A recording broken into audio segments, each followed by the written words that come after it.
kalau daya beli kita ini sekarang ini ya, Mas Gibran ini terus terang kami ini di lapangan, Pak. Mungkin nanti koreksi Pak Khatib bahwa ini ada penurunan Pak ketimbang Desember 2021 ya, awal 2022 itu banyak ngeluh Pak Basri ya, warteg-warteg ini karena penjualan omset menurun. Imbas dari pertama PPKM ya yang menaik gitu, terus yang kedua ini barang-barang Mas Gibran seperti minyak, terus gula, beras, terus tempe, ayam dan lain sebagainya. Sementara mohon maaf ini Pak Desi mengkoreksi bahwa daya beli pelanggan kita itu masih belum stabil Pak. Mohon maaf ini dari yang dulu para pelanggan itu bisa membeli lauk dari daging gitu kan. Nah, sekarang mereka itu menurunkan kualitas lauknya gitu kan karena mungkin kantongnya juga menipis. Mereka sekarang mungkin telur gitu ya, tempe, tahu. Nah, ini yang kami rasakan di ini Mas Gibran di lapangan sehingga imbasnya cukup besar juga kalau harga-harga naik terhadap omset atau penjualan dari kami Mas Gibran dari para pedagang-pedagang warteg. Oke, jadi kalau misalnya kenaikan yang terjadi yang Anda rasakan tentunya di Kowantara, apakah ada rencana begitu dari ya melakukan kenaikan juga dari harga produk-produk dari Kowantara, Pak? Iya, ini sangat variatif ya, Mas ya. Artinya bermacam-macam gitu, Mas Gibran itu. Artinya dalam kondisi daya beli yang belum pulih, kita juga kalau mau menaikkan itu agak susah gitu kan, karena terus terang di lapangan omset juga belum bagus gitu kan. Tadi mungkin sekarang kan keluarga mengeluarkan ongkos-ongkos selain makanan, mungkin anak sekolah dan sebagainya gitu kan. Jadi ini juga imbas sekali.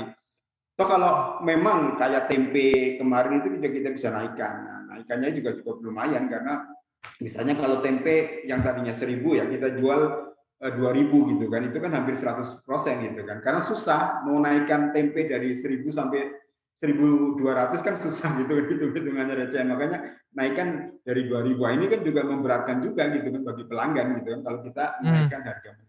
Jadi ya sekarang ini tergantung teman-teman aja di lapangan apakah dengan kondisi para pelanggan ini bisa menjangkau harga ya kita naikkan, tapi kalau enggak ya kita inilah pangkas untung sedikit lah gitu kan. Mungkin kita bisa berjalan gitu kan, istilahnya berusaha setiap hari dengan istilahnya bisa membeli bahan-bahan pokok dan bisa menjualnya. Mungkin itu Mas Gibran. Pak Hatip, kalau kita lihat kan gambaran warteg ini menjadi gambaran real hampir kebanyakan rumah tangga di Indonesia sebenarnya. Kenapa sebenarnya rumah tangga ya bisa dikatakan sudah menjerit begitu, tapi data pemerintah ini masih cenderung landai kalau kita terlihat dari data inflasi yang masih rendah. Apakah memang perlu ada revisi komponen penghimpun inflasi atau seperti apa, Pak? Bukan persoalan di data inflasinya, karena memang di level konsumen harganya tidak dipas on oleh Pak Mukroni dan kawan-kawan. Tadi Pak Mukroni kan mengatakan biaya produksinya mahal, tetapi Pak Mukroni tidak mungkin dan kawan-kawan tidak mungkin membebankan kenaikan harga itu kepada konsumen karena daya belinya rendah. Nah, IHK itu adalah inflasi di tingkat konsumen. Jadi harga yang terjual itu relatif rendah dengan cara Pak Mukroni dan kawan-kawan mengurangi keuntungannya. Betul ya Pak Mukroni ya? Iya. Marginnya dikurangi. Iya. Sehingga yang terjadi produsen itu menanggung beban dari kenaikan harga yang seharusnya. Sehingga inflasinya itu di level konsumen tetap relatif rendah. Bukan persoalan datanya. Karena penjualnya tidak menaikkan harganya. Kenapa? Karena daya belinya masih rendah. Kalau nanti dinaikkan harganya, nggak ada yang beli barangnya.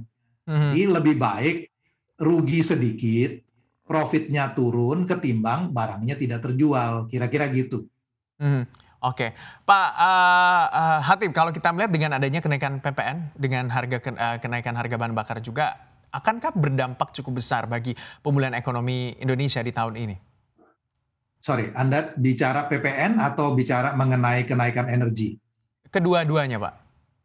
Oke, kalau kita gabungkan kedua-duanya, itu dampak yang paling besar datang dari kenaikan harga makanan, karena porsi terbesar dari konsumsi penduduk, terutama penduduk rentan, itu adalah makanan. Saya kasih contoh deh, orang itu kalau dari kelompok yang vulnerable, rentan, kalau dia punya uang, pasti digunakan untuk beli makanan sebagian besar, nggak mungkin dia beli yang lain gitu.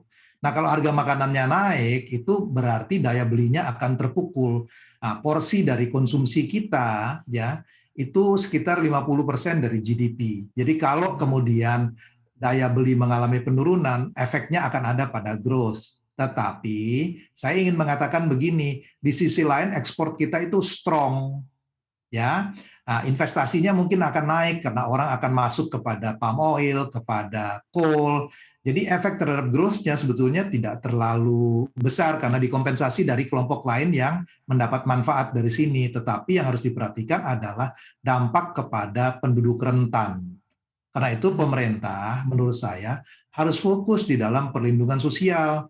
Alokasi fiskal harus diberikan prioritasnya kepada perlindungan sosial untuk menjaga daya beli.